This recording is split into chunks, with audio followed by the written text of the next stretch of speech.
आंबोथ' बेखौनो लुबैदों आंनि हौवाखौ जाय बुथारदों बेखौ हमफिननांगौ आंनि हौवाखौ जाय मानसिया बिना दरथाव बुथारदों बेखौ आंबो लुबैयो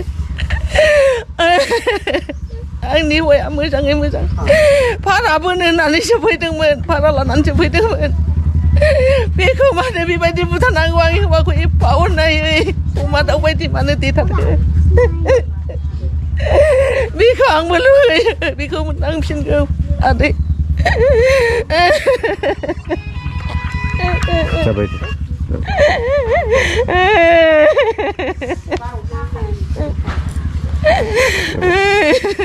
दा नोंथांमोननि न'खराव जाय जाथाया जानानै थांबाय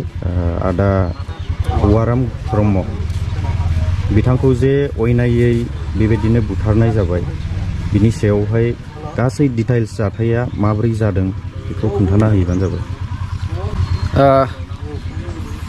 बे जाथाया जादों जाहैबाय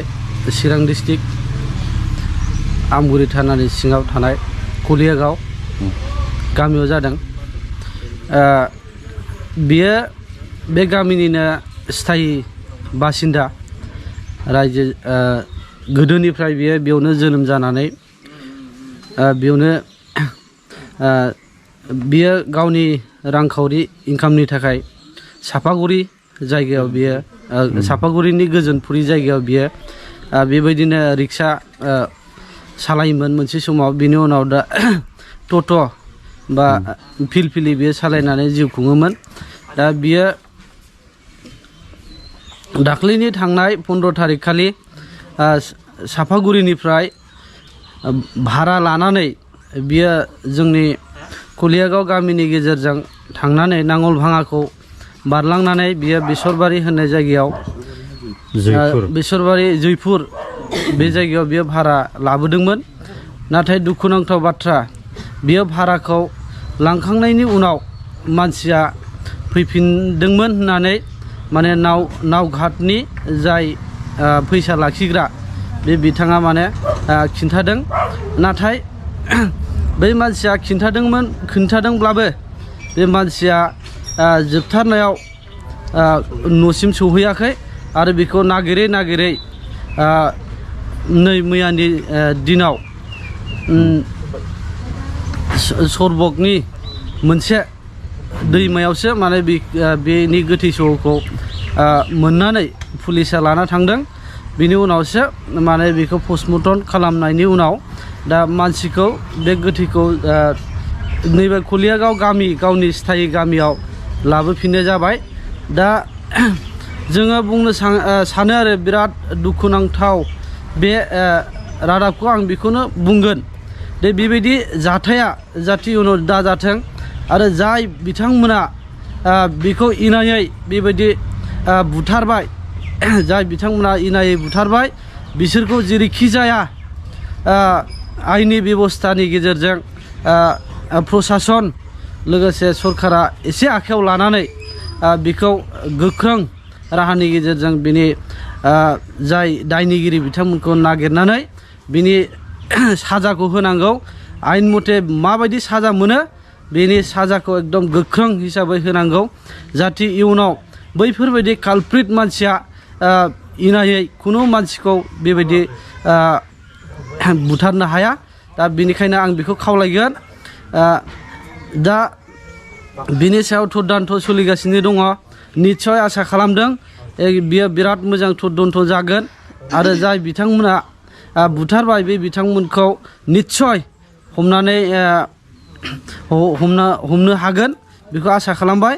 आङो आरो जेबो बुंला आं बेखिनिखौ बुंनानै आं दोनथ'बाय 15 अक्ट'खालि जाय घटनाया जानानै थांदोंमोन दा सारा United tribal organisation of Assam बे आफादनि जानानै नोंथाङा मा बुंनो सानो गिबियाव खुलुमबाय जों इउनाइटेड ट्राइबेल अर्गानाइजेसन अफ आसामनि जानानै नोंथां आरो नोंथांनि चेनेलखौ नायग्रा साफ्रोमनिसिमबो जोंनि गाहाम अनसायनायखौ बावहरग्रोयो घटनायाथ' जोबोद दुखुनांथाव आरो बे घटनाया माब्रै मा जाखो बिथांमोनानो अलरेडि माबानि प्रेसिडेन्ट फिलफिलि एस'सियेसन प्रेसिडेन्टआ बुंखाबाय बेखौ जोङो खोनानै जोबोद दुखु मोनदों आरो जोङो दा मानसिखौथ' जोङो मोनफिनला खिन्थु दा जोंनि जिनाखि इउनाइटेड ट्राइबेल अर्गानाइजेसन आसाम जोङो बे फिलफिलि संगठनजों आरो लोगोसे फिलफिलि इउनियनजों लोगोसे आरो बे गोमाजानाय न'खरजों जों अरायसिम गसंथागोन आरो जोङो आयेन बेबस्था आयेननि हिसाबै जेरैहाय मदद होनांगौ जों बेखौ मदद होगोन बेयावनो लोगोसे नोंथांनि चेनेलनि दारै आसाम सरकार बिटिआर सरकार आरो बे बिटिआर आसाम पुलिसनि सायाव जोंनि मोनसे स्ट्रं डिमान्ड बे डिमान्डआनो जाहैबाय बिथांमोना बे घटना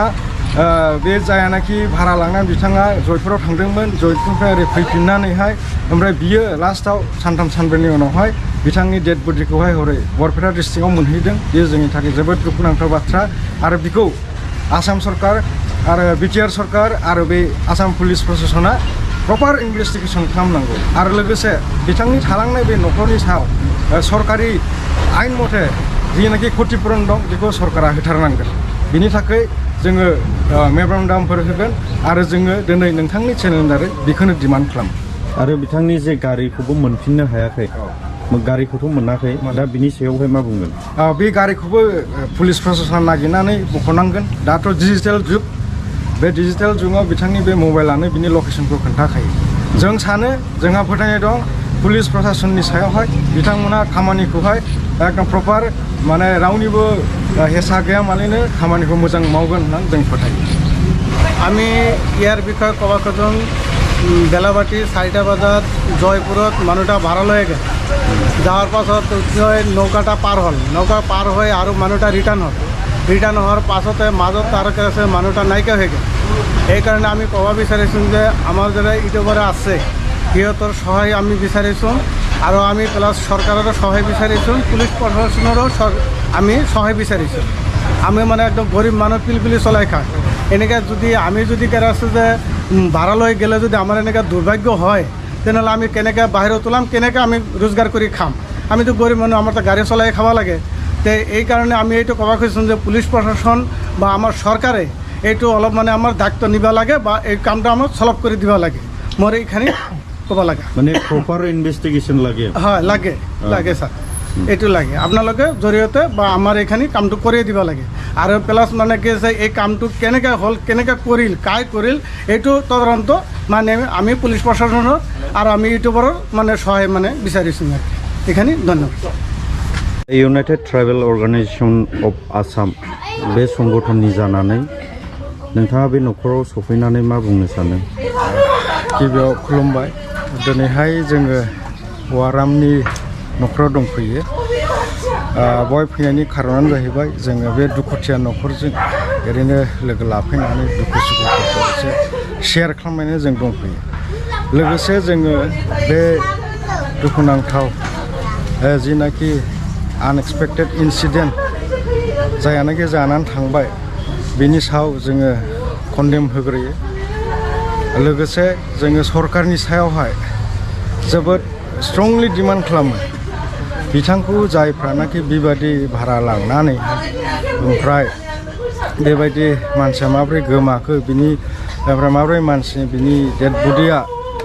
सरबङाव मोनहैखो बिनि प्रपार इनभेस्टिगेशनखौ खालामनानै जायफ्रा बे खामानिखौ मावदों